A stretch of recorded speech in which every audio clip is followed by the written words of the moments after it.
speaking about these, the two books that we have, The Walking is a Way of Knowing, and speaking.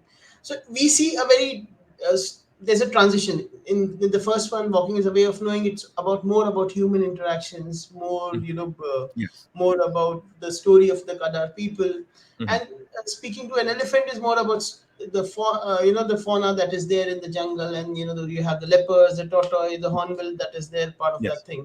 So how did one of the things that I saw, and this is something that is indeed very good about it, is while you capture the whole essence of the story within your work, there's also a melancholic strain that goes through this thing. When you see, Yeah. look at those faces, they kind of there's a ebb of pain that comes through. So was that a conscious thought when you were doing, because the Kadas are a very they have suffered a lot Yes. over the Uh, ages.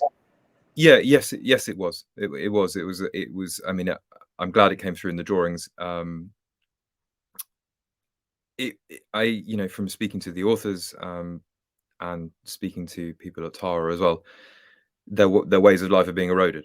Their language. They have their own language, but it's being eroded. And it's yeah, it's very sad, and they can't, and the way that they are, from my understanding, and I might be wrong about this, they're not even considered to be part of the caste system. They're under, they're beneath the Dalits. They're, the Adivasi are like backwards tribals. Have, they're ignorant. They live in the dark in the woods, and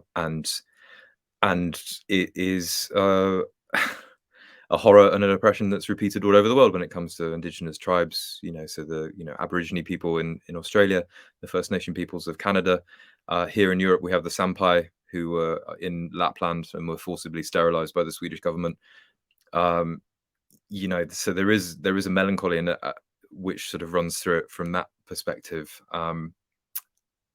Yeah, it's I don't know.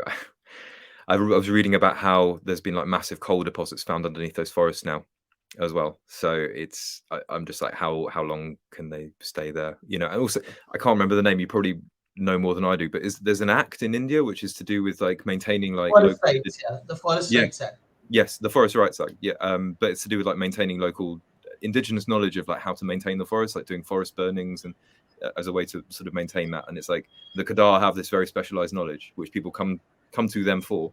So they might not be able to read or write or whatever, but they know the forest better than anybody. So it's that kind of opening up of children's minds essentially to like learning from unexpected contexts. In this case, these backwards tribal people supposedly.